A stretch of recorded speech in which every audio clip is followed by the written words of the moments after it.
Okay, so and I'm switching to full screen also. I hope you can see and hear me okay. I'm on the Ethernet cable, so I hope that that will all work out. And I'm going to get my recording going over here too.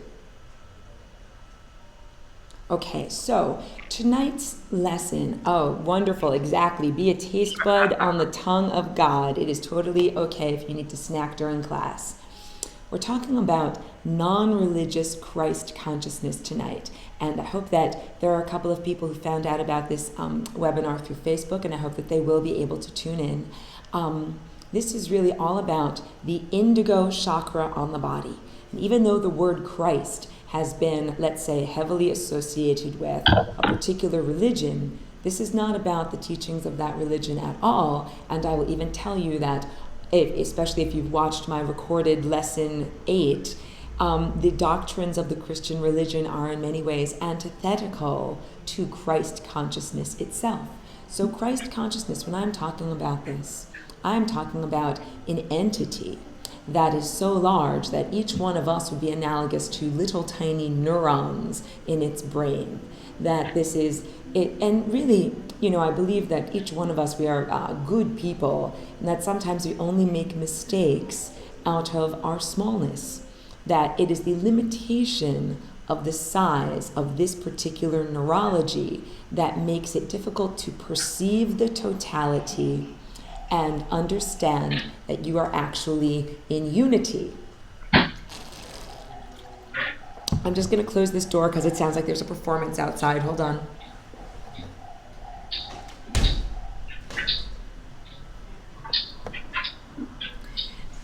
So Christ consciousness is an overarching galactic entity. All right, this is another important thing to understand. It is not just an entity that is associated with Earth, and it is not an entity that is only associated with people of a certain religion. Each one of us has this indigo chakra, and each one of us is an aspect of Christ consciousness. Hi there. That's totally fine, I understand. I was just closing it up for quiet.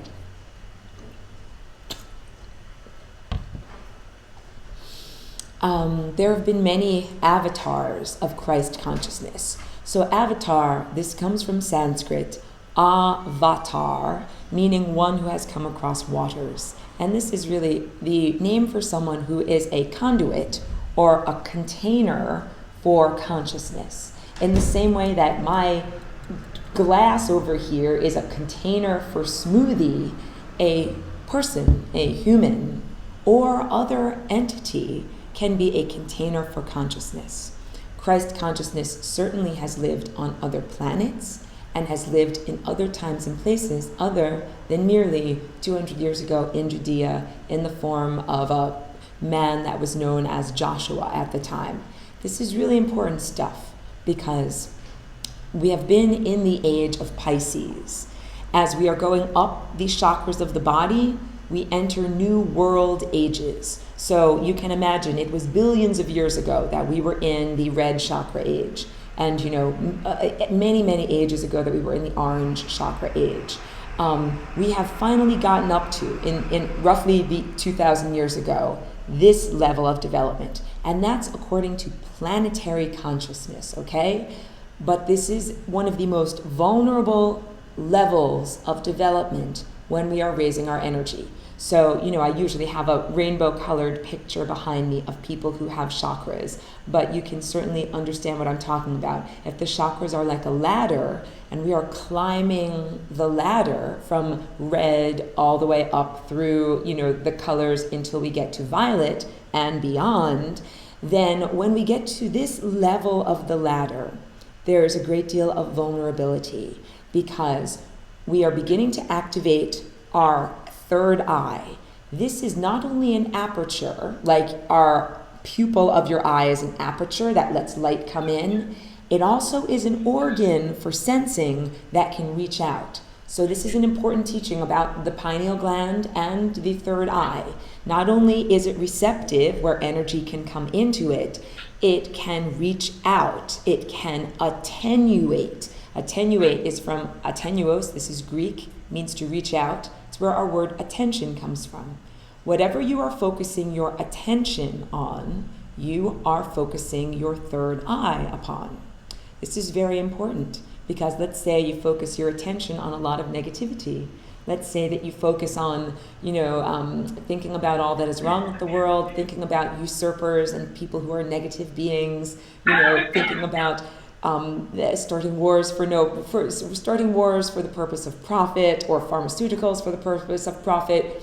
If you focus your attention on those things, you are literally giving energy to them. So this is why once we begin to activate this level of our consciousness, we need to be really careful and selective about what we are tuning into, what we are touching with our minds, and what we are exacerbating with our minds and with our consciousness. Because when you think a thought, you are breathing life into it. And all of these activities, thinking something, perceiving something, reaching out to either a person, place, or thing and attenuating towards it, paying attention to it, these are all things that your pineal gland does. These are all actions associated with the pineal gland. So this is about basic non-physical anatomy and physical anatomy, because in the recorded lesson I was speaking about how science can dissect a human body, and after death it can look at the glands in your head and it can say, I see there's a pituitary, there's a hypothalamus, and there's a pineal gland, right? But it cannot, after dissection, after death, cannot perceive your indigo chakra, because your chakras and your energy field are a byproduct of life. When you are alive, you have this vibrant magnetic field that is all around you. But when you die, that field is not there anymore, then it's just the flesh.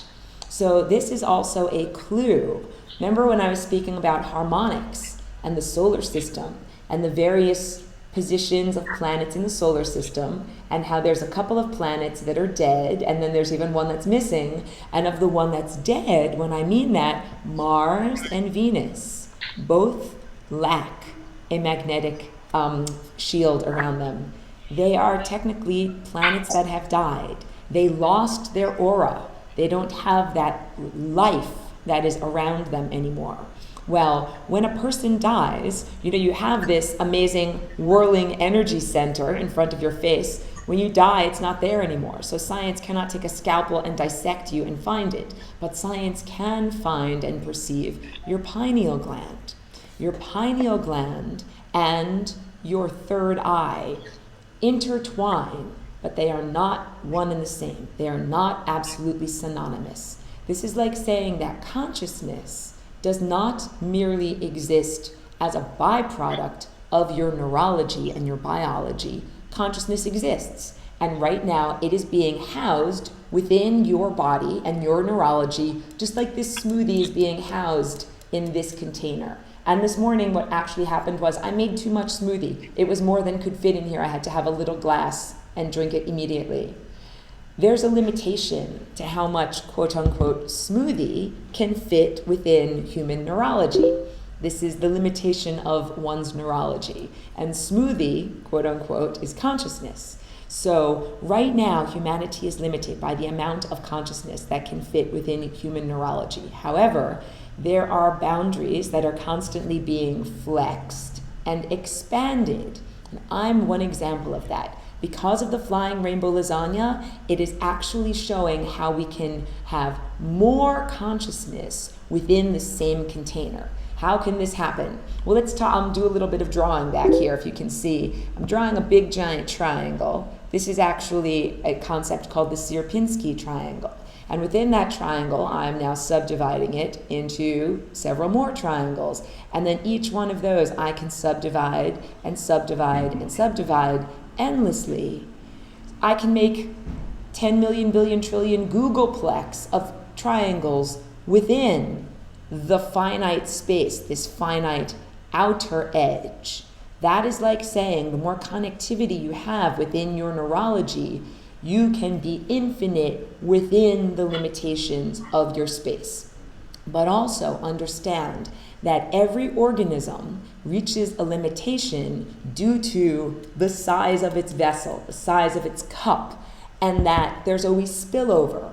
And that spillover is nested consciousness. So everyone, you, me, everyone who's on this video conference, everyone who's on the planet, every organism on the planet, from microbial to macroscopic and planet size, we are all part of the nested consciousness that is Christ consciousness. And let's call it galactic Christ consciousness, because it is literally an entity the size of a galaxy, all right? It's beyond even the size of a star or a mere, not just a mere star or one little celestial being, but a grouping of many celestial beings. Because I know that I've spoken about this before, and I'm going to go into this for anyone who's new to the video conference and Lessons for Full Spectrum Humans.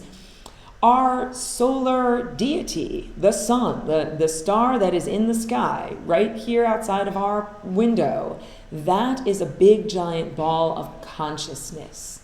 That is a higher consciousness entity. And when I say higher consciousness, I mean the sun has an exalted perspective. It is like the person who is up on a mountaintop, who is able to look down on everything else that's going on down below the mountain and see all of the movements and know everything.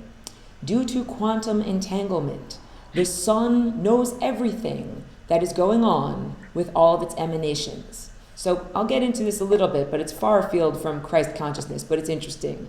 Quantum entanglement is the idea that when two particles are given birth, it's like they're twins. And if you remove one particle and send it way across the whole universe, as long as you can see what this particle is doing, you know what this particle is doing. Kind of like long distance particle walkie-talkies. So think about this. Every photon that has been given birth in the center of the sun, which is a singularity, it is a portal of consciousness. And we're going to get onto DMT as the portal of consciousness. The sun has a doorway at its center, and consciousness enters into this realm through that doorway. Photons are one example of consciousness, literally light. Light in this room allows you to see me. It allows you to be aware of me.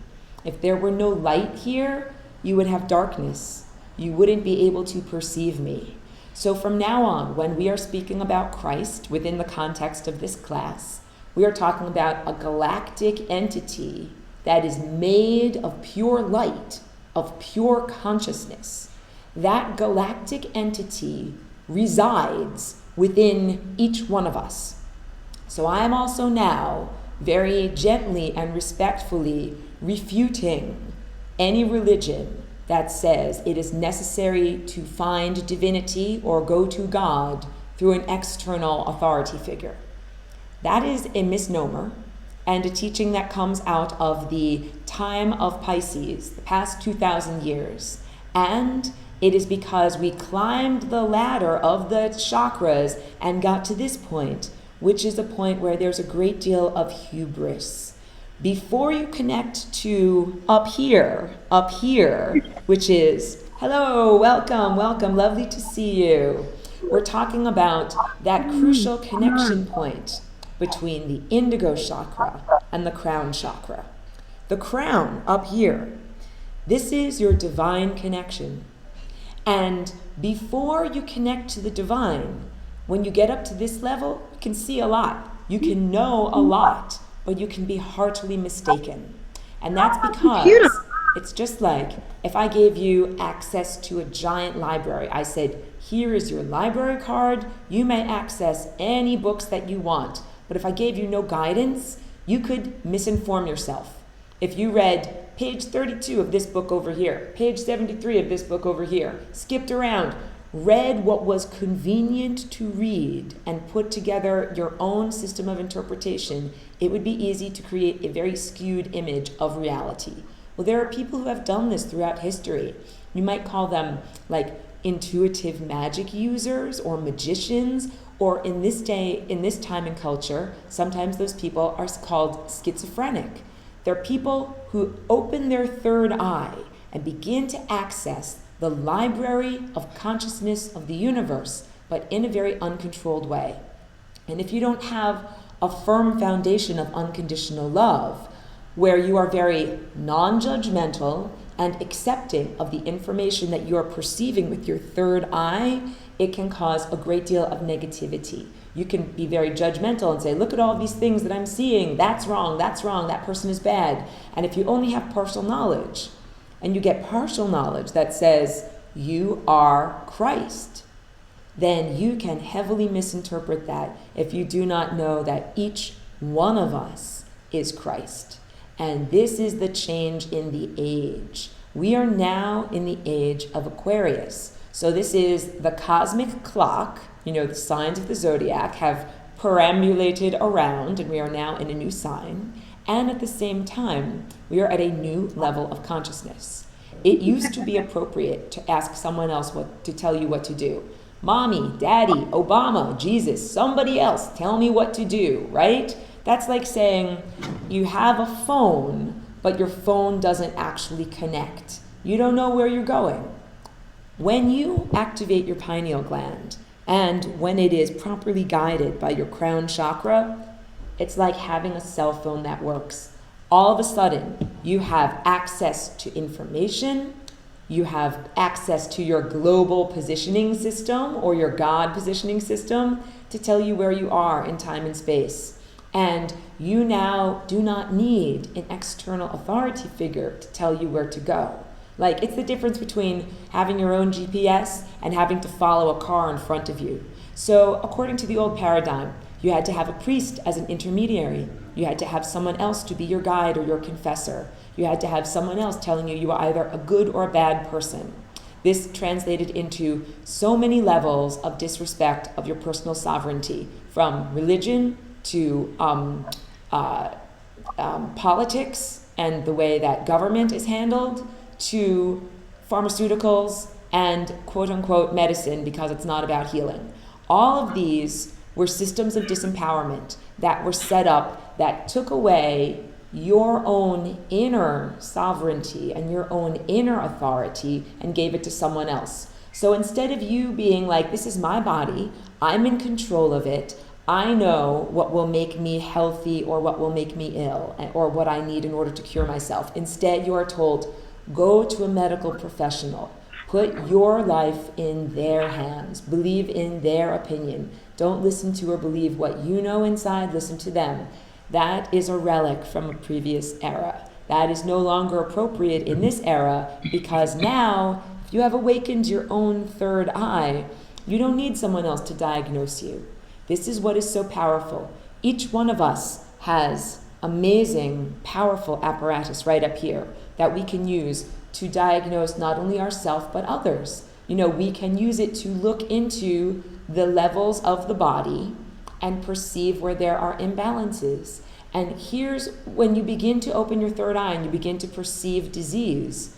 You not only perceive the overt symptom, like, oh, it is kidney pain, or oh, it is diverticulitis. You also perceive the origin, the non-physical disturbance. So if it is diverticulitis, and that is a disturbance of the intestines, that is at the level of orange, and that has everything to do with the emotional centers. And it might be a person who has had some emotional trauma or otherwise undigested emotional experience, which is now being overtly manifested as an inflammation of their intestines. Medical science is just beginning to understand and respect the correlation. They call it the mind-body connection. We are moving into an era of intuitive healing where the imaging of your maladies or diseases or discomforts will come through here, not through some external x-ray. You won't need someone else to tell you what aspects of your body are healthy or well. You'll be able to scan your own body. So the idea of putting your power into someone else's hands will be quite unimaginable. But we are coming out of the age that is all about patriarchy. So I'm also going to talk about the idea of Christian religion as it currently stands and all of the ways in which it is not in alignment with actual Christ consciousness. So first of all, the Christian religion has taught a lot about the necessity of suffering, and that is a tool for manipulation and control. It is like telling children, you cannot have your ice cream unless you eat your vegetables. And this is heavy programming.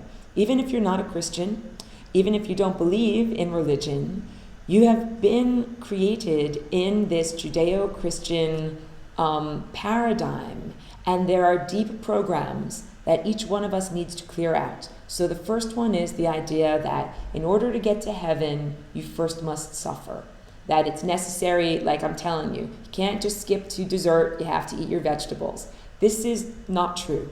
And I am here to tell you, as the flying rainbow lasagna, and as the connection to the divine source, and as the person who is training people for this new age and the new era that we're in, this era is all about joy. Because joy is the natural byproduct of when you are in alignment, when your chakras are in alignment, and when your personality is in alignment with your divine purpose. You feel joy. Okay? Joy does not necessarily mean 100% comfort. For example, you might feel joy while doing a dirty task like scrubbing out the toilet or, doing something mucky. Like imagine a person who's mucking out their horses in a stable. That's a pretty dirty job, but you can do it joyfully if you love your animals, if you feel that it is a worthwhile, necessary task, and if you see that you're doing something to help people or to help animals in this case. So each one of us, when we are in divine alignment, we feel joy with the tasks that we are performing. Another good example is I was recently preparing some new painting panels to get going on some new projects, and far from feeling like I don't want to do this or resentful or whatever, I felt joy, even though it was like a dirty task that sometimes, was hard, a lot of scrubbing, a lot of sanding, a lot of difficulty. I didn't feel that inner grumbler that says, I don't want to do this, grumble, grumble, grumble, because it was in alignment with my divine personality. But, if you asked me to go put a roof on somebody's house, like with a bunch of hot tar, and I was doing similar things that were that difficult, I would find it very difficult to be joyful. Unless I knew that I was helping someone, who didn't have a home otherwise, I could be a joyful volunteer in the construction industry. But you understand what I'm talking about. My task was uncomfortable, but I found it to be meaningful, so I could be in joy. This is totally different than the idea that it is necessary to sacrifice your comforts or what you really want to do for something higher. So right there, I am blowing out of the water any of this old patriarchal programming that in order to serve Christ or to serve Jesus, that it is necessary for you to compromise what you want to do. And this is also in alignment with, we are now integrating the higher self and the lower self.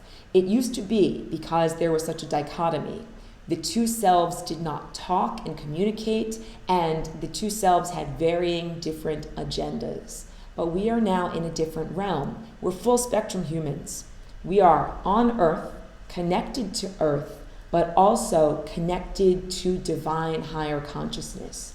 And it makes your ego act or behave differently. Your ego begins to have an agenda that is in alignment with your divine purpose. So there is none of this fighting between the ego self and the higher self. Well, this is the same thing with divinity, with Christ consciousness. There's no need for you to sublimate your own desires. For example, if you wish to be an artist or a musician or a brain surgeon, you do not need to sublimate those desires in order to go, work as a missionary in a, undeveloped country digging wells in order to get people clean water. You don't have to do that work. You can serve by doing what your innate divine guidance calls you to do, which if it is creating fresh water in Africa, that's beautiful. But the whole point is, if you're not into that, you do not have to take an assignment from a patriarchal authority figure. This is really important. And this is also part of my own journey. When I first came here as a walk-in, I was very much a blank slate. And I was very much a piece of putty to be shaped and molded by my hyperspace guides. I said, you simply tell me what to do. And over time, I learned that I actually had valuable insight by being a person on the ground, that I knew about earth culture, about earth biology, about what works and what doesn't work here, in a way that hyperspace beings might not know. It's like saying, I became a native or I became naturalized, and I learned, oh, the fastest route to get there? I know, because I live here, So don't you up there be telling me what to do down here, because I know about it. And this is part of the change in culture, that we as a culture are no longer having to listen to an external authority figure that tells us what to do, be it government or Christ or a bunch of space aliens from the sky. This is really crucial because, we are preparing for galactic contact, overt galactic contact. They're already here. They are already all around you. Don't freak out. Don't be afraid. There's a David Bowie song I like about there's a starman and he'd like to come and meet you, but he doesn't want to blow your mind.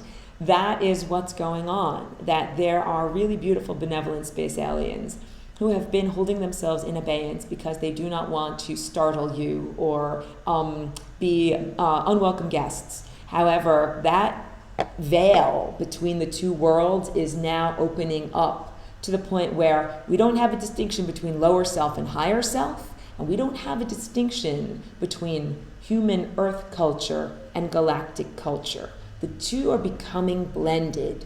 This is an experience that happens over many generations. It's not instantaneous. Think about like when one continent met another continent, like, Europeans met North Americans. The blending of cultures took generations. It was not immediate. And we don't have to project that it will be violent. It's different because we are now entering into a different level of consciousness. Humanity has been stuck in this cage, and the cage is your particular vibration, not being able to get out of a particular mental mind state. When I get into part 2 of this lesson, I'm going to talk about breaking through those doors of perception in the mental mind state and DMT. DMT is one of these hormones that is released by and produced by your pineal gland. So on the one hand, we have a gland in your body that creates your own innate psychedelic chemical. DMT, dimethyltryptamine, is a psychedelic chemical. It also exists in plants and can be extracted and made into a brew or a powder that is smoked, which can be used for shamanistic purposes. But it is a naturally occurring substance within your own brain. To me, that is a big clue. If you've got something in here naturally, then you must say, why is it in there? What purpose does it serve? So your pineal gland has 3 hormones associated with it: melanin, melatonin, and DMT. Melanin we are most familiar with. When you go out in the sun and you are exposed to sunlight or solar consciousness, your body produces melanin, all right? Your body also produces melatonin in response to sunlight, and it is part of your natural circadian rhythm or waking and sleeping cycle. And this comes from the reptilian mind.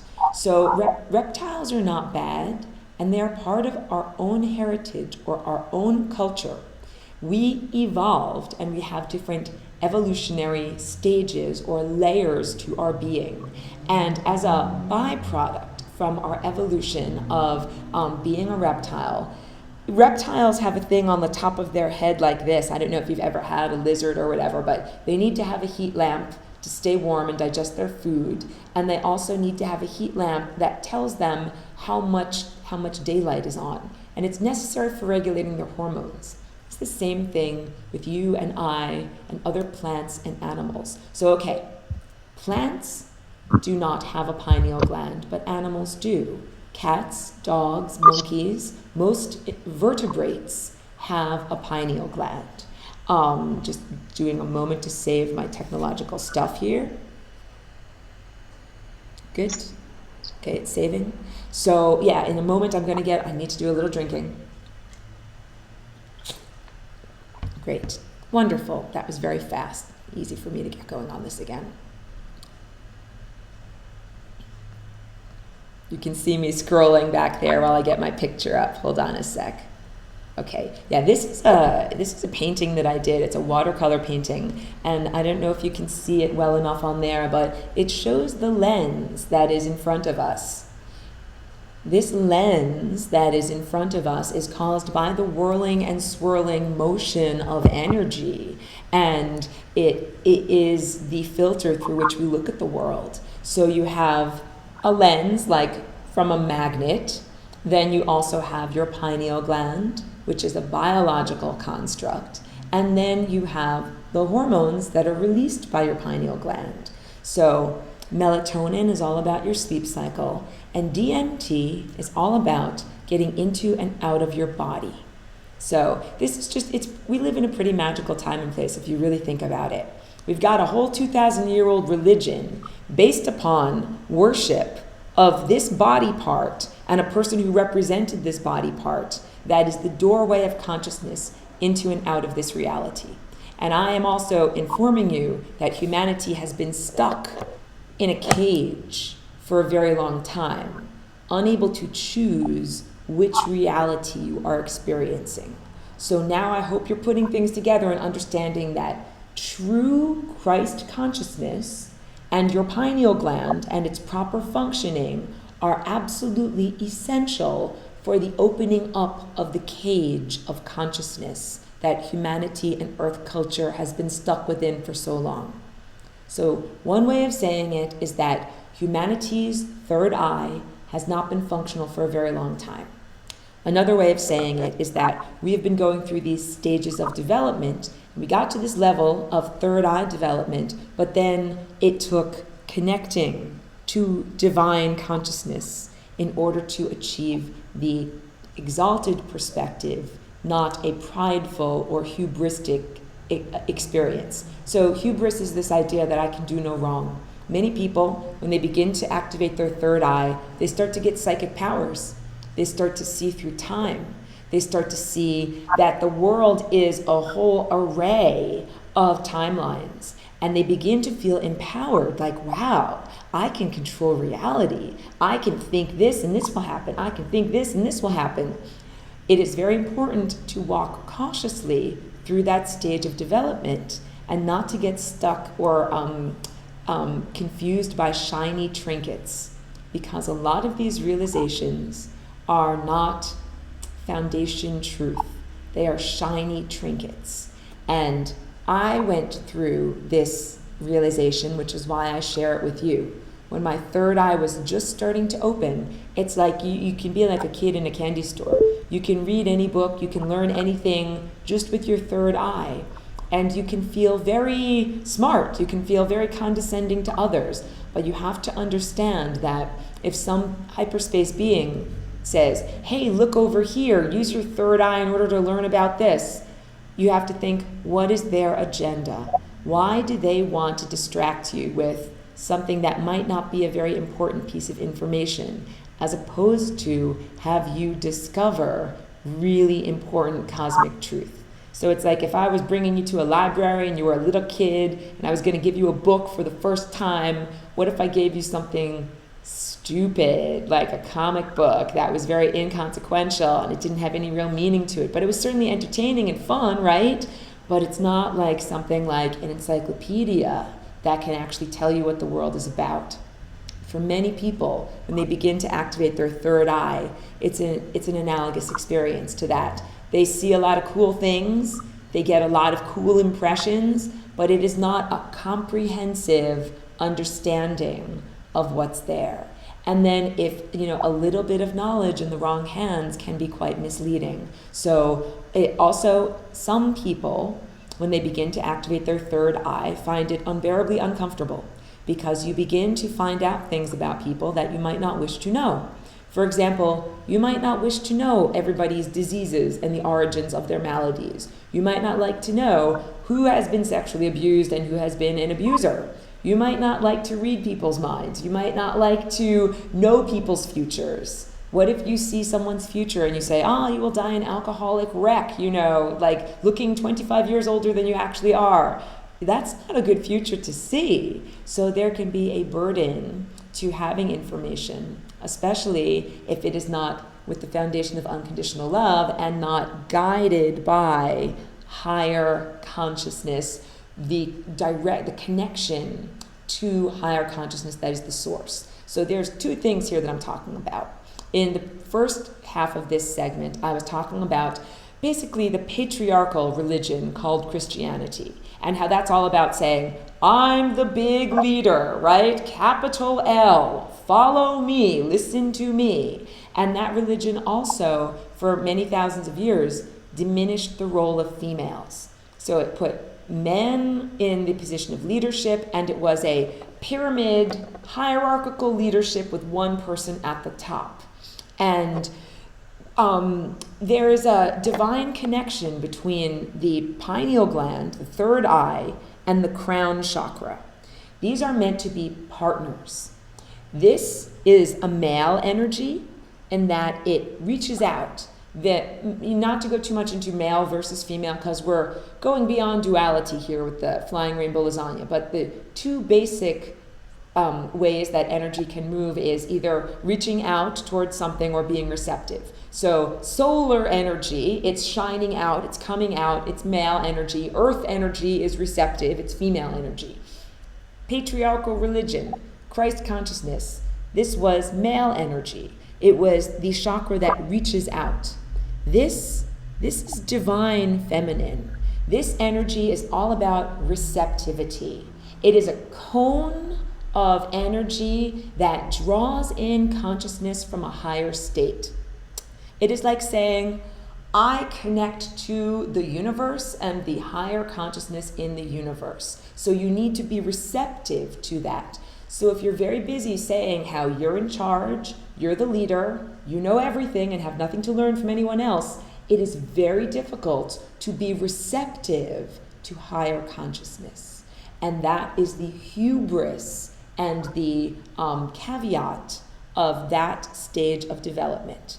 So I'm not casting aspersions upon Jesus or Joshua or the avatar, the person who is Christ. But I am saying that this era of 2,000 years of development and the religion that developed in that person's name, that avatar's name, has been all about lots of male energy and not listening to the divine feminine. Now we are coming into a state of balance. In energetic terms, in your body, these two chakras interlock, where you have this one up here, up above your head, is like a helicopter that is turning your mind in different directions. And this one in front of your face, this lens, this is the lens through which you are looking at reality.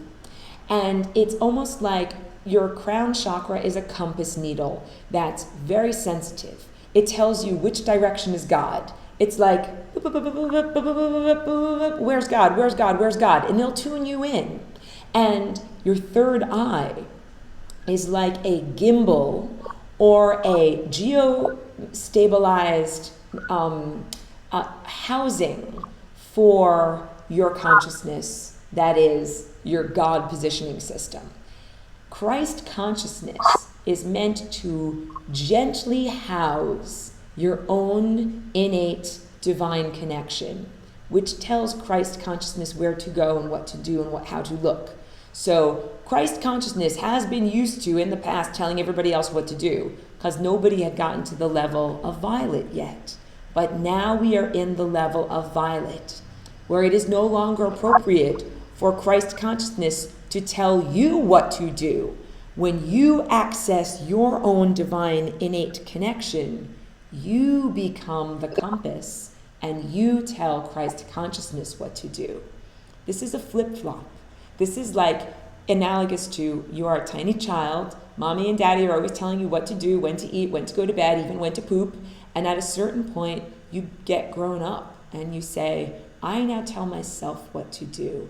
I don't listen to mommy and daddy. I listen to me in here, because I can tell when my belly is hungry. I can tell when it's time for me to go use the potty. I can tell when I need to do something. Well, this is the age of development that we are going through as a planet. As a planet, Earth has been used to having someone else telling her or it as consciousness what to do, right? Earth is a powerful manifester, and so are each one of you. You all have pineal glands. Your pineal gland is literally your imagination. In the recorded lesson, I don't know how many of you were able to watch the recorded lesson before class, I talk about how the actual apparatus of your pineal gland within your brain is very similar to your fleshy eye. The only difference is it doesn't have a lens in front of it. It's like an eyeball with no lens. It still has a retina in the back, though. And the way the retina is stimulated is with thought. Whatever you are thinking about, you imagine on that imaginary movie screen. If I ask you to imagine a purple banana, everybody imagine a purple banana. It's now being activated on your tiny interior movie screen. And that is the origin of our exterior reality. So I know I spoke about that in a previous class, the difference between your ego and differentiating yourself from the ocean of consciousness, me versus the world, and then non-duality, when we then collapse those membranes and join again with unity consciousness. We're now talking about the emanations of your reality from an interior source. So yes, there is indeed a conspiracy to prevent people in this time and place from understanding how powerful their own pineal glands are. If you knew how powerful your pineal gland was, you would manifest everything that you needed. If your tastes ran that way, a fancy house and lots of cars and lots of whatever, or whatever you needed, a Fortune 500 company, if your tastes ran in that direction. So this is the whole point. Some people are like, no, I want to keep the knowledge of the pineal gland and the use of the pineal gland for me and other special elite people. And this is what the Catholic Church or the Christian Church is really about. It is really the church of anti-Christ, against Christ. If Christ is awareness and light and consciousness, the church that teaches Christian doctrines is about preventing people from awakening their awareness. This is done through cutting people off from their own sexuality, which is your red chakra and is a huge source of energy. So according to the chakras, we have two places where we make connection. One is our crown, that we connect to higher consciousness up there, and one is the base of our spine, what you're sitting on, that connects to this lower realm of density. So you get energy and information from above and energy and information from below. And below doesn't mean below like a bad place. It means the planet that you're on, okay? This is the whole point, that I even had to say that your first chakra is not a bad place, that you're not getting something bad from there, because there is innate social programming that states that there is something wrong with each one of your red or primary chakras. And usually this comes in the form of social programming for the to be ashamed or embarrassed of your genitals, touching your genitals, or using your genitals, or feeling pleasure through that orifice. That's a chakra on your body. Religion, in many ways, teaches shame and guilt that closes down that chakra. And then when we get into the endemic sexual abuse in the Catholic Church, that is a further degradation of that chakra. So it's like saying, instead of being able to breathe fully and really get full air, you're being strangled off, and you're only getting a tiny little bit of airflow. This is what the teachings about sin and shame and sexuality go for.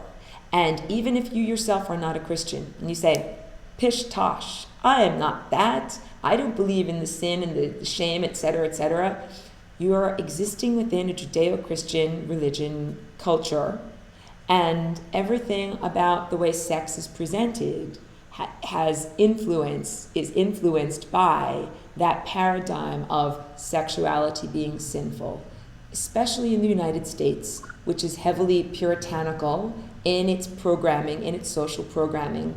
In Europe, things are a little bit different because there is such a thing as healthy adult non-sexualized nudity and a healthy representation in the media of what sexuality is. But in the United States and most mass culture right now, there's not a healthy depiction of sexuality.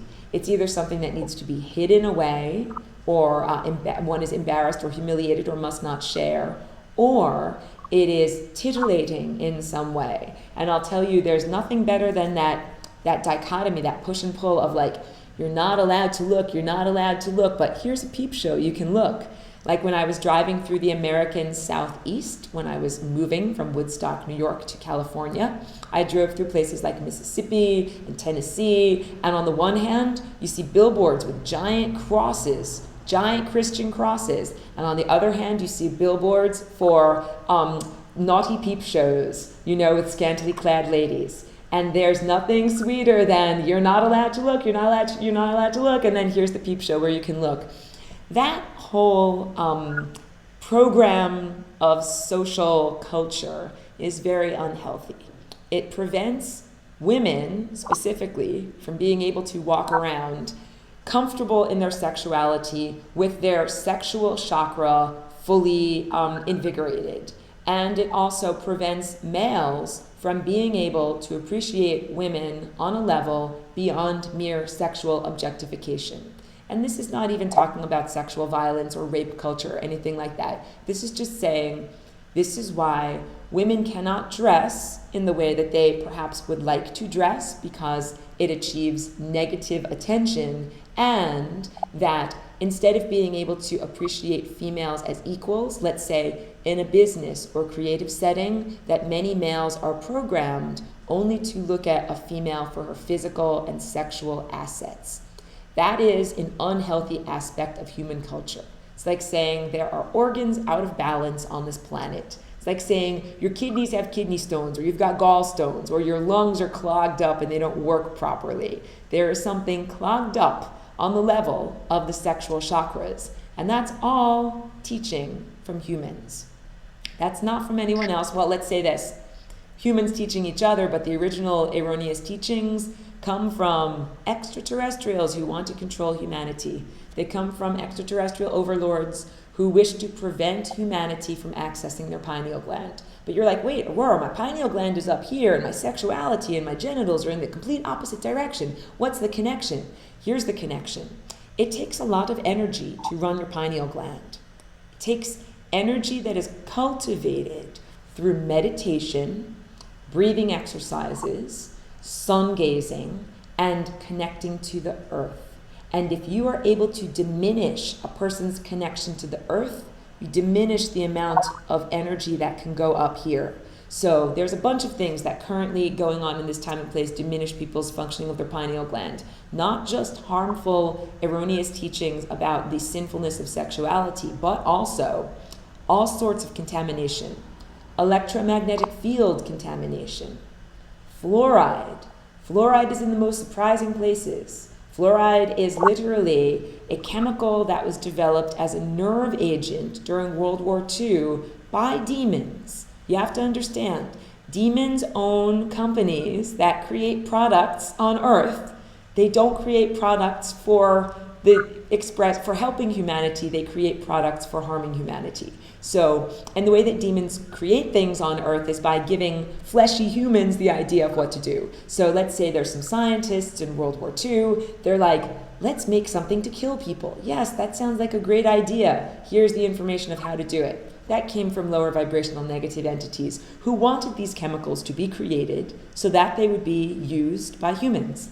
Then there's a lot of humans that are just like this. They're just unaware. They're not awake. Their eyes are closed. They cannot see. So they are complicit with pure evil. Pure evil says, I'm evil and I'm doing this. It's wrong. I know it's wrong. Some humans are complicit with evil. They don't know that what they're doing is wrong, but they're doing something wrong. That's like saying, I work for the Pentagon. I don't actually drop the bombs. I'm just a secretary. I'm just answering phones. But you're complicit because you're answering the phones or working in the mess hall or working in the laundry. You help to keep the bomb dropping operation going. So there's a level of being complicit. So many humans are complicit with their extraterrestrial, demonic, or lower vibrational negative service to self entity. Okay, question about fluoride on the chat box. I'm going to read it so everyone can hear it. Should we stop using fluoride toothpaste? The answer is an unequivocal yes. Do not use fluoride toothpaste for 2 reasons. First of all, fluoride itself is a neurotoxin. It is not good to ingest, even in small parts. On the one hand, it goes to your pineal gland and causes calcification of the pineal gland. On the other hand, it impedes the proper functioning of adenine triphosphate on a subcellular level. Adenine triphosphate, or ATP. This is the substance that allows your muscles to move. On a subcellular level, inside of each cell, you've got these tiny little train tracks that, energy and substances and information go along those train tracks. And ATP is necessary to make that energy flow. And if you ingest fluoride and you ingest enough of it, it prevents that flow of energy, and what you get is lethargy. So in World War II, in the prison camps, of Germany, they fed fluoride to the POWs to keep them sedated, to keep them from rebelling, to keep them from rising up en masse and going against their overlords, all right? Those beings who were physical humans in doing that are complicit with demons. They got the idea from demons, and first they tried it out on POWs, and then they're like, let's put it in the food supply. They put it in the food supply to keep people sedated and unaware. So the answer to this question, this is a question, what can uncalcify the pineal gland? First of all, stop eating or exposing yourself to any fluoride. Second of all, there are some great herbs you can take, including cilantro. Cilantro does some pretty amazing things when you eat it. And it's like, this is like plant medicine. You don't have to get a pill. Get some cilantro and put it on your food or put it in your smoothie. 1/4 of a cup a day helps to chelate minerals. That's CHELATE, means to surround minerals in the body, and then you run it out through your kidneys and through your urine. This is a way of getting out heavy metals like lead, arsenic, and mercury. If you eat fish or have eaten fish recently, I really encourage you to eat some cilantro, because fish is beautiful and wonderful, but a lot of it has mercury in it, and this helps you to purge your body system. There's another herb that's called tulsi, Tulsi. It's also known as sacred basil. This herb, if you put it in a glass of fluoridated water and you swirl it around for 2 minutes, defluoridates the water. I do not know if it grows here. I know it grows in India, and they are looking for an affordable economic solution to take fluoride out of the water there. It is naturally occurring in some places, and if you drink too much naturally occurring fluoride, it can have the same negative impact on the body. And that includes if you live someplace where the water is fluoridated and you're showering in that water, you're absorbing it through your skin, and believe me, many parts per million are entering you through the skin. So either get a household filter or find some way of showering in pure water, because it negatively affects your consciousness. It makes you dull, mentally dull. It makes you have less of a spirit, less of a rebellious spirit. You're not going to rise up against your overlords and your captors, and you certainly aren't going to perceive higher dimensional spirit truth. Credo Mutwa is an African shaman, and so he speaks about when they started doing the smallpox vaccination in his village. This is like decades ago, maybe the 60s or 70s, and he's in his 90s now. He says before that time, it was normal to see UFOs flying over their village. When they started getting the smallpox vaccination, The young people could no longer see UFOs anymore. And everyone knew that that was not a healthy thing to be doing if they were doing this to people and they couldn't see what everyone else could easily see. So they started doing a fake, to make it look like they were inoculated, but they weren't actually inoculated, so that these people wouldn't lose their spirit eye. And the reason for that is many inoculations contain thimerosal, which is mercury, which is a preservative, but is also a neurotoxin.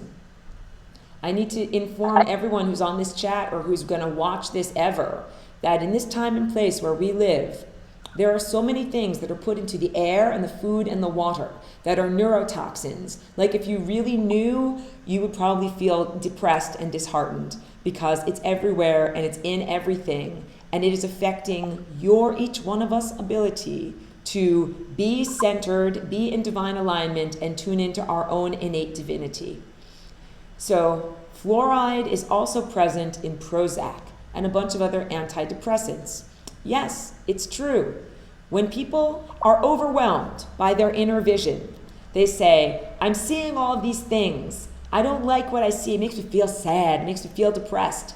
I will go to the doctor. Remember, I've given away my authority and my sovereignty to an exterior medical quote-unquote professional. I'm going to go to the doctor and say, Doctor, I'm seeing all of these things and it makes me feel sad and depressed. And the doctor will say, here, take this. It's fluoride. It will close down your pineal gland and you won't have any of those pesky feelings anymore. Because a lot of people, when their pineal gland begins to awaken, they begin to feel uncomfortable. They feel anxiety or depression because they look around at a world that they perceive as entrenched corruption. Really, if you look at the Catholic Church and you say, you know something, this is not actually an organization that is working to spread peace and help people. This is actually a system of exploitation and abuse that is designed to keep people asleep. If you see that, that's going to make you feel like, ooh, like that's not a good thing to see. That's not a happy realization. That's not like the world is corrupt, let's go out and play. It's not like that. The more you start to see, the more you start to see how corrupt things are. And many people go to the doctor and they say, Doctor, give me a pill so I don't have to feel anymore. I don't have to feel bad. I don't have to see things I don't like. I don't have to see and feel things that are inconvenient. People have been doing this for decades, since the 80s, and they invented Prozac. Prozac was supposed to be a miracle pill against depression. Depression is really divine discontent.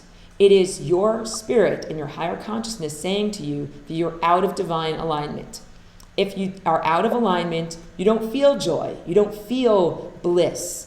But if you go to a doctor, the external authority figure, the doctor says, take this pill. The doctor doesn't say, well, change your life, or explore a new version of reality, or doesn't give you any empowering advice. The doctor says, you have a biochemical imbalance, darling. Here, take this pill. This will solve and fix you. Doesn't solve and fix you. What it does is it closes down your third eye. So this is also true of Xanax, of Wellbutrin, a lot of the antidepressants and anti-anxiety pills.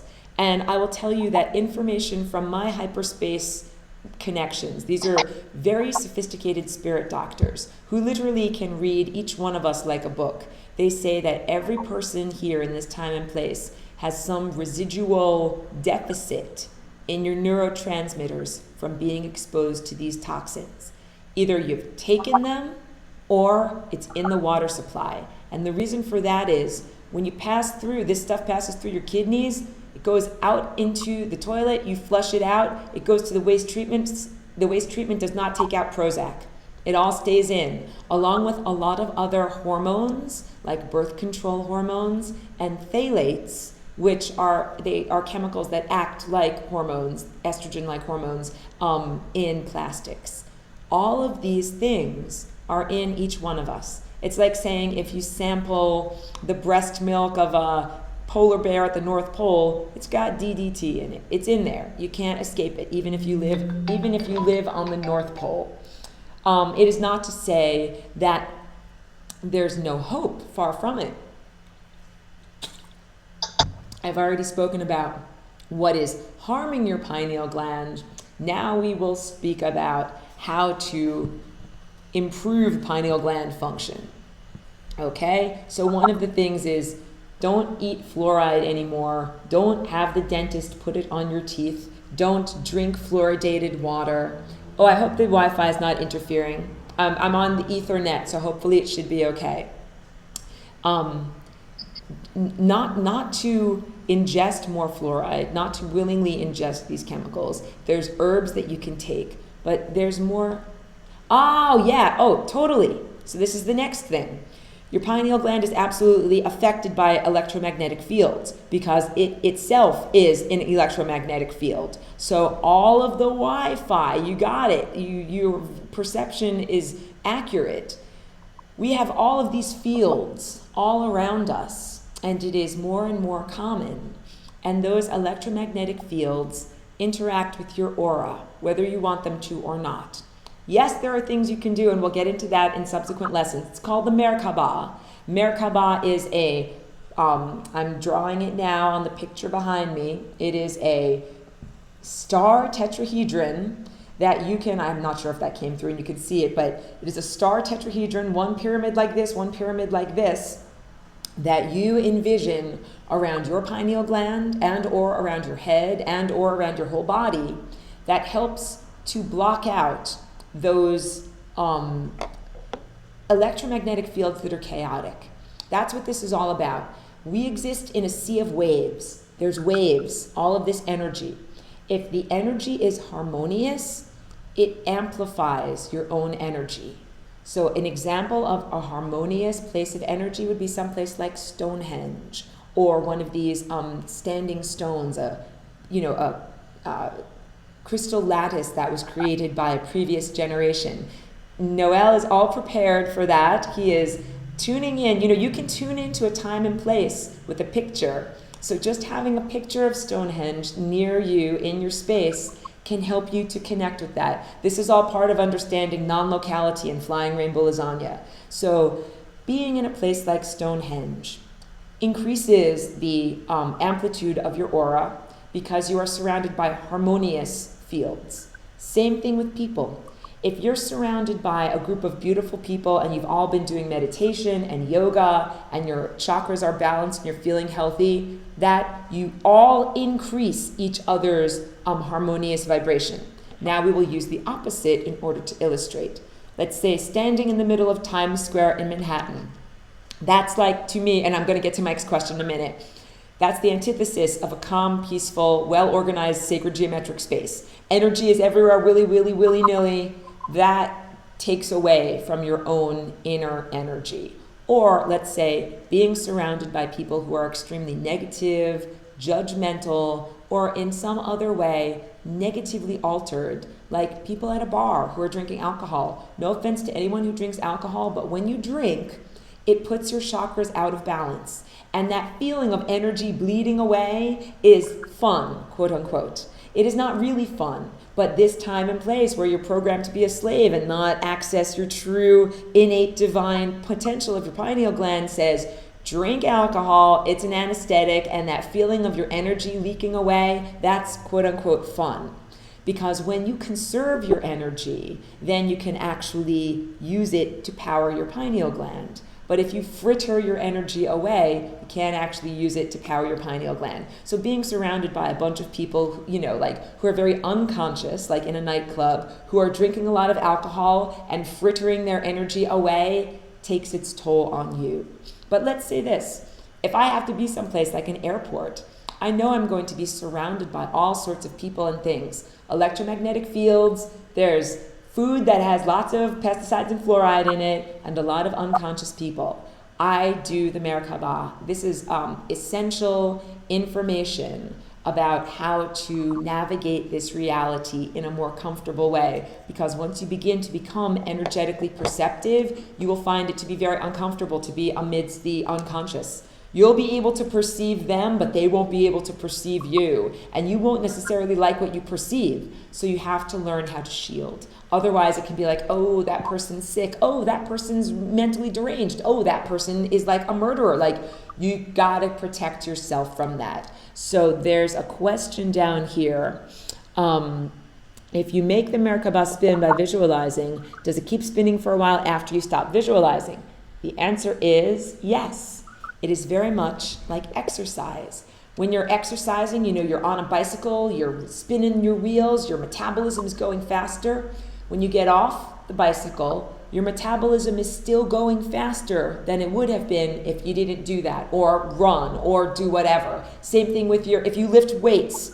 If I go to the gym after class, and I lift weights, my muscles are getting stronger while I'm lifting, but also afterwards, in the moments afterwards. And that's why you usually feel hungry, because you have to eat some chicken or some peanut butter or something to build your muscles, because the activity has a carryover effect. So it is the same thing. And I'll get into, we have a specific lesson all about the Merkaba. The Merkaba is analogous to your cell phone or my iPad or any piece of high technology. It's more than just a quick lesson like, oh, you do this, blah, blah, blah, blah, blah, now you're an expert. It takes time to learn, and it also is individualized. So your phone, that depends on what apps you're running, right? Sometimes you might need a map or GPS. Sometimes you might want coupons for the store. Well, your Merkaba can also be similarly programmed according to your needs. So let's say that I'm having a problem with someone. Let's say I'm having psychic attack. I can sit in meditation, visualize the Merkaba, and I can say, I'm going to keep this protective Merkaba running for, let's say, the next week, and press go. And that's it's just going to go. I don't have to think about it. My conscious mind, my human intellect, does not have to be involved in the running of it, in exactly the same way that my conscious intellect does not have to be involved in my digestion and excretion or my respiration. But just like respiration, your breath, you can consciously think about your breath. You can consciously breathe in as yoga and hold it and breathe out. You can do the same thing with your Merkaba. You can consciously say, at this moment with my Merkaba, I am programming it to do blah, blah, blah. And I'll also tell you this, your Merkaba does need refreshing, because things peter out. If you get something going, it's got some momentum, it's spinning, but then there's entropy. It might lose its spin unless you tend to it. Or it's also like a garden, it's like a living thing. It's a garden, it's a pet. It's not a machine. So you have to look at it as something that must be tended to. Even crystals. I have crystals. They are living beings that need to be tended to. You need to wash them, you need to sage them, they need to go out in the full moon in order to get a moon bath. Well, this is the same thing with your Merkaba. So your Merkaba, first of all, it's like an exercise, and whenever you do an exercise, you get stronger at doing it. So in this time and place, people have been trained to visualize certain things. I'm sure you're good at visualizing whatever you know how to visualize, but learning how to visualize these two interlocking pyramids can be a little bit of a challenge, so you have to practice it. So you practice it every day, and that also puts energy into it. If you can't practice on a day, it's not going to go away immediately. Just like if you're a runner, or you're trying to be fit and you run every day, but then you take a few days off. Your fitness doesn't all go away because you have momentum, but you have to keep cultivating it. So your Merkaba is a field that you have to cultivate the way an athlete cultivates their body, or the way that a student cultivates their mind. So ideally, every day for a small amount of time, you sit in meditation and strengthen your Merkaba. Doesn't have to be sitting on your couch or sitting in a chair. It can be sitting in traffic. It is very appropriate to envision it. I'm stopped at a stoplight. I strengthen my Merkaba. It's like doing isometric exercises in your car. It's like you can do it at any time. So the other thing is you can program your Merkaba not only to keep out unwanted entities, but to bring to you the things that you wish to experience. And in our lesson about the Merkaba, I'll get into exactly how you do it, because there are some aspects of specific programming with the universe and some aspects of being receptive. And it is the balance of the two that make magic happen. Your pineal gland and your capacity to manifest. This is what has been defined as magic in the past. We're talking about another age, another era, People made magical things happen. Or let's say Arthur C. Clarke, he says, any sophisticated technology is indecipherable from magic. And that's what it is, If we brought this phone 200 years ago to someone, they would look at it and they would say, that's magic. It's not magic to you. You know how it operates. Well, guess what? The pineal gland is very similar. It is magic, and also there's a system that determines how it operates. So your pineal gland needs to be fed the proper energy. You need to exercise it just the same way you need to exercise your regular muscles. And I also liken it to a musical instrument. If I just gave you, I knew a little girl, she got a violin for a present and she was trying to play and she was like, I'm not good. I'm like, you can't be good right away. Your pineal gland is like an instrument. You learn to play it. So some good examples are you need to not manifest from a place of anger or from a place of lack of love. You need to manifest from a loving place. And it's important to take responsibility. That's what it's all about. That humanity has been, as I said, in this this cage of vibration that prevents your consciousness from connecting to galactic civilization. And a lot of what's going on right now on the planet is kind of like allowing an adolescent or a teenager to prove themselves. It's like saying, show me your maturity level. With your pineal gland and your capacity to manifest, what would you like to manifest? Because they're watching. Our hyperspace brethren are watching. And they are watching you on an individual level to see what you are manifesting in your life, and on a cultural level. I see a lot of wonderful things in this culture right now in people wanting to manifest sustainable living and find a way to help other people so that people won't be homeless. So this is the tiny house movement, building a really small house that you can afford and that doesn't take a lot of resources. And people are even doing that and creating villages of tiny houses for people that are very low income or that might not have a place otherwise. I'm contrasting this with the world of 13 years ago, 2001, when I first walked in. Everybody wanted a McMansion. Everybody wanted a house that was so big that it had several unused rooms and was extremely difficult to heat and extremely expensive to carry, the mortgage and the expenses of all of that. That was and having a big car. That those were considered to be positive signs of success in life. And now, in this time and place, more people, more retired people, or people, even some young people that are just starting out in their 20s, instead of being like, let's get married, let's get 2 cars and all the car payments that are necessary for that, let's buy a house, get a mortgage that's necessary for that, and getting themselves into debt according to the social program, some young people are now saying, let's live off the grid. Let's build a tiny house in an intentional community and live with solar power instead. This is a very good sign to everyone who's watching from up above, because it means that what you are manifesting with your pineal gland, you are manifesting from a place of unconditional love. You're being sensible. You're not saying, I want to manifest a giant golden palace, because you don't think, wait, if I have a big palace, then that means 3 or 4 people don't even have a house.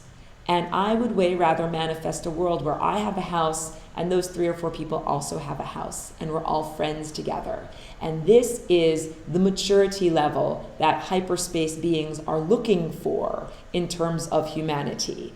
The more mature you are able to demonstrate you are in terms of Earth and humanity and the culture here, the more high-level technology and the more opportunities for consciousness connection you will receive. So it's like saying the more that you can show altruism, you care about others, responsibility, you're responsible for what you manifest, and the desire to help to either the planet or yourself or someone else in your manifestations. That's like saying, I want that person to be manifesting, and I'm going to start giving you the car keys and allowing you to go out on supervised journeys. Like you get your learner's permit.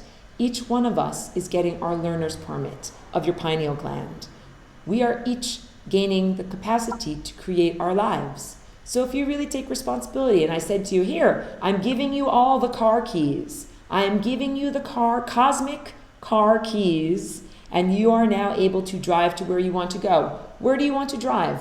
You know, I want to drive to my art studio where I paint and make wonderful paintings and record lessons all about hyperspace reality and teach people about that. And that's a noble desire. Each one of you have your own set of noble desires, and that begins to combine together to create planetary consciousness. This is the shift. And it's pretty late and my voice is really tired, but the final thing that I'm going to end with is the idea that Christ is a network, just like the internet is a network of consciousness, and that each one of us is becoming interconnected, telepathically connected through your heart, through unconditional love, and through your pineal gland with other beings who are also loving beings on a journey. And if you've ever been to a big consciousness raising festival like Burning Man or Evolve Fest or one of these places, like I haven't been, but that is what our world is going to be like. Those festivals are like little experimental moments where humanity is saying, what would society be like if we did this? If we dropped the farce of money. Money is a farce, first of all. A not very well written farce either. It's not very funny. It's a fiction.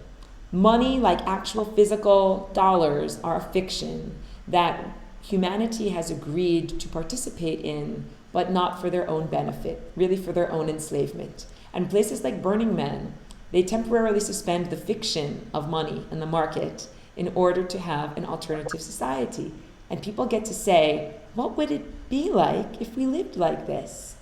Because then you can start to imagine what it would be like if you gave to other people without asking for anything in return. Practice the gift economy, kind of like, oh, thank you so much, that was very generous. When I have extras, I'll give to you, like the way that neighbors share vegetables out of their vegetable gardens. If we did that more and more, you would begin to start to see this cooperative society, this collective society starting. So it has taken time for humanity to come to the level of being able to drop the fear-based competition and move into a place of cooperation. Because humanity, we didn't want you to be manifesting from a place of fear. Because if you're manifesting from a place of fear, what are you going to do? I'm going to make a lot for me, a big pile of gold for me, and a big giant security system to keep you all out. And you can live in the gutter, and you can die of cancer, and you can, be impoverished over there, but I have my pile of gold. There are beings that live this way on Earth right now. And they are outgrowths of that reptilian mindset that says service to self, I'm out for me, I'm out for number one, and I am not here to share with others. We do not want those beings to be empowered in the use of their pineal gland. They already have been for many thousands of years. We now want for cooperative-based beings to be empowered in their pineal gland. And so I am here, I know I did a lot of speaking about Christ and the Christian church, cleaning up the ideas of what true Christ and true Christianity is. It is not at all about judgment of others or forcing anyone to be like you in any way. It is not about being a missionary and going to places where people walk around in tropical climates naked and forcing them to wear clothes or forcing anyone to believe in a book that was channeled information of 5,000 years ago, the Bible, which came from the Torah. It is not about any of that. It is about forming a direct spirit connection through your own pineal gland to higher consciousness through your crown chakra. So again, and I'm telling you this, even though it's ironic, I'm an external authority figure. Do not listen to any external authority figures, even me. I don't tell you what to do and probably would not want to.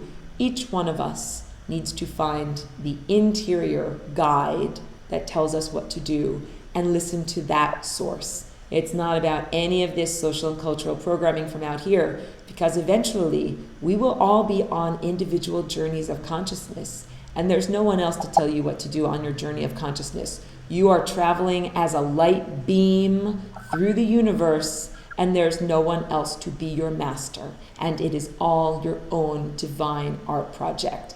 So we are tiny little nascent creators working up to that level of claiming our own innate divinity. I would love if there's feedback or comments or any questions that I can answer. I would love to hear from you. Right on. There's a question about alcohol. Wine, beer, mead, or cider okay? There's no judgment in this answer, but the real answer is that any alcohol puts your chakras out of balance. And, cider and beer are relatively low concentrations of alcohol. And if you just drink one, your chakras are not going heavily out of balance. But concentrated alcohol, like vodka, like a little bit goes a long way. If you drink a little bit of that, it puts your chakras very out of balance. So it's also cumulative. You might only drink one beer each night, but at the end of that week, that's 7 beers. That's 7 beers out of alignment. And really what makes it less attractive to me, the idea of just throwing your money away. When you're drinking alcohol, you are throwing away your energetic currency.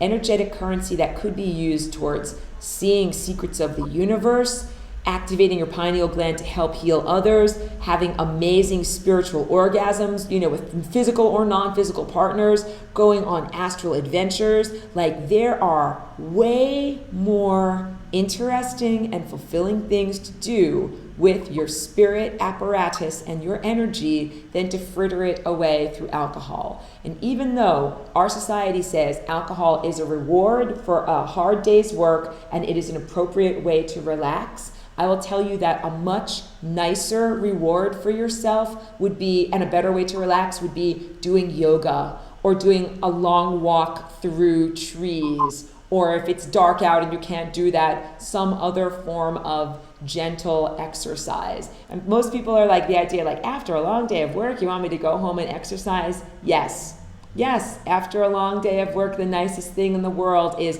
it is very civilized and sophisticated to put on comfortable clothing that you can move in and go through your body movements and stretches and relax in that way. Because what alcohol really does is it taxes the liver and kidneys. It makes a lot of energy have to run through those organs. It's diuretic. You lose a lot of water. And as that water is pissing away, your energy is pissing away too. No judgment. It's just like saying, which direction do you want to go? So if you want to become slender, you probably don't want to eat chocolate, or fat, or, coconut or whatever. If you want to gain energy, you probably don't want to drink alcohol, or drink it very rarely, or if you do drink it, do it mindfully and as something that is really part of a meal or part of a wonderful experience, and to really enjoy all aspects of it.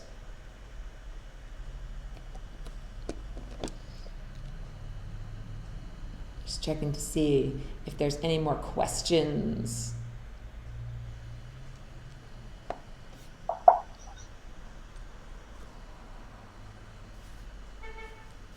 Going to tell you what next week's lesson is going to be all about. Just doing a little bit of review here. We've done lesson 8, non-religious Christ consciousness. Lesson 9 is all about DNA and the flying rainbow lasagna. So this is going to be, okay, questions about cannabis. I am happy to answer. Noel says, I've never tried marijuana, but is it considered good spiritual food? Yes. The answer is absolutely. I endorse the use of cannabis for spiritual, nutritional, and healing purposes. And cannabis actually sends a lot of energy to the third eye, but it is essential. Just like if you have a hose, like for your garden, if you put water into that hose, but there's leaks, that water is going to leak out. Or if you don't hold on to the hose properly, it goes all over the place and sprays water everywhere. When you ingest cannabis, you need to do it mindfully and intentionally put the energy where you want it to go. So if you ingest some cannabis and then you sit around focusing on all of negativity, the things you don't want to talk about, the things you don't want to experience. That is what you are increasing. That is the microphone of the universe, and you're speaking that out to the universe. But if you say, I'm going to intentionally take this time to meditate, to connect with my spirit guides, to be open to divine guidance, to visualize the things that I would like to experience, or to work on an art or music project or a dance project or some other form of creativity, those are all really positive ways of using cannabis. So I say this because some people, when they smoke cannabis, they say, it makes me paranoid, or it makes me think uncomfortable thoughts, or my head starts going in circles. I don't like the way it makes me feel. That's like saying you need to work on that garden hose. You need to work on the little leaky places where energy is leaking out through previous experiences or through your emotions or whatever it is. And what you can do is set those, if troubling thoughts come up, you can set those thoughts aside. You can say, you're not for right now. For right now, this is about positivity and thinking about good things. I really enjoy the work of Terence McKenna, and he did a lot of exploration with psychedelics and consciousness. And one of the things that he said was, the best way to use cannabis is actually not to use it on a regular daily basis, but to save it for a special occasion, like, the weekend, and then to ingest it in a quiet place, like a park-like setting with lots of trees or flowers around, and to really just allow it to take you to another realm. And I'll agree with you on that it can make you feel very open. It can make you feel very vulnerable. So it's also important to do it in a place where you're going to be having enjoyable experiences. Like if you're in a discotheque surrounded by the unconscious people that are all very chaotic and you're very sensitive and very open, you're going to feel all of that. And on the same note, if you're in a redwood forest surrounded by beautiful trees and you hear birds and you see beautiful sunlight, you're going to feel all of that too. And I found from my personal experience, it didn't take me very long to figure out that when I was under the influence of cannabis, I absolutely preferred to be either in a quiet place in nature or at home in my pajamas, as opposed to out in a giant crowded place, surrounded by lots of other people where I then have to, hold up a lot of energetic boundaries. But I would say it's like with this, it's like with anything. Chocolate can be used to excess. Cannabis can be used to excess. Use it in the right way. Use it in a way that is uplifting as opposed to anesthetizing. There's many people that use cannabis in an unconscious way. They might smoke something and just watch a TV show, or not think anything particularly creative, or not use their power. And the cabal or the Illuminati or the runners of the Catholic Church, the people who have been in charge, these unhealthy alien overlords, they love that. They are all too happy to see the unconscious ingest cannabis and then fritter away their energy. So it is a revolutionary act for you to say, I am now going to set things up, sit in meditation, and consciously ingest cannabis and use it for spiritual purposes. That is a radical act. And that people are having more access to it because it is becoming more available for medical and recreational purposes means that more people will be able to be doing that. It's a big thing that people now have access to cannabis because like DMT is an endogenous brain chemical, so is cannabis. It's called anandamide. The same molecule that is in THC that creates the blissful sensations of ingesting it is also created by your own mind. So you're not doing anything other than filling up your own body with a chemical that you would naturally produce if you were healthy. Alcohol is an intoxicant. Literally, it is a small amount of something that in a large amount would be toxic. But cannabis is not an intoxicant. You create it naturally in your body. So it's like saying, taking the right amount.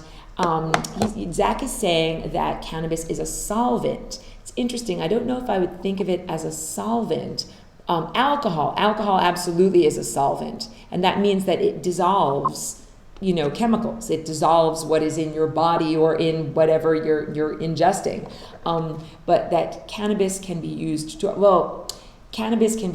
to replenish your own endocannabinoid system. We would be generating these chemicals ourselves if we had the right chemicals in our diet, and also if we were not always subjected to the electromagnetic fields and other vibratory pollution of the time and place in which we find ourselves. So yes, we're having a real flip-flop in value system, that for many years cannabis was demonized, and it was said that people who took it were wrong and bad and invalid in every way. But soon people will recognize that cannabis is literally a genetic outgrowth of your own body.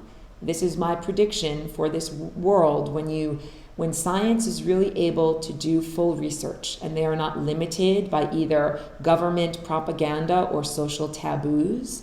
Eventually, science will recognize that the genetic code, the structure that is in cannabis, is also in humanity, that they are made for each other, and we were meant to be in partnership with this plant. But it's not the same as other intoxicants. Like, I have to draw distinctions because people think if it gets you high, then it's okay to take. Like, no. Cannabis is different, and DMT should be used in a recreational context, but most other substances are not healthful and are not bringing you towards energy. Mostly they're bringing you towards entropy. And that's the difference, whether you want to go towards awareness or towards lack of awareness, or darkness.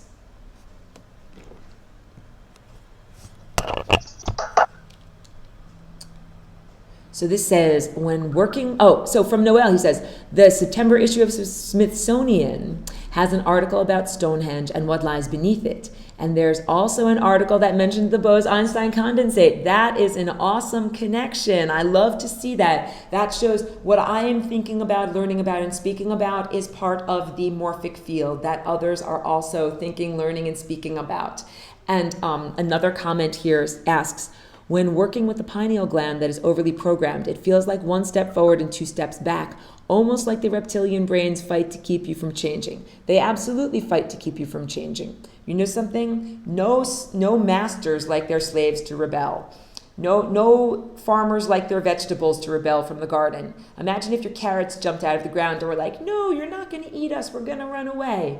That's what happens when you and I set ourselves free. We become sovereign individuals and we take control of our pineal gland. It means that those monsters can't chew on us anymore.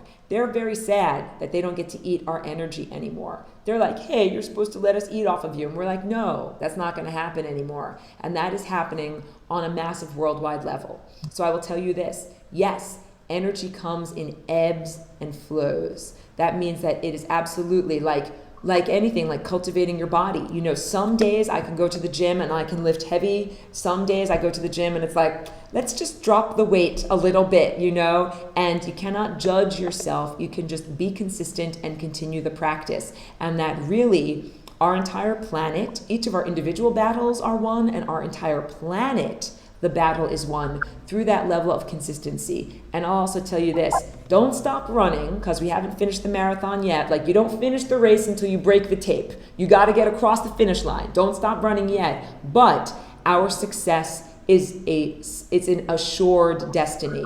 There's no question that it is going to happen. The question is, how long is it going to take?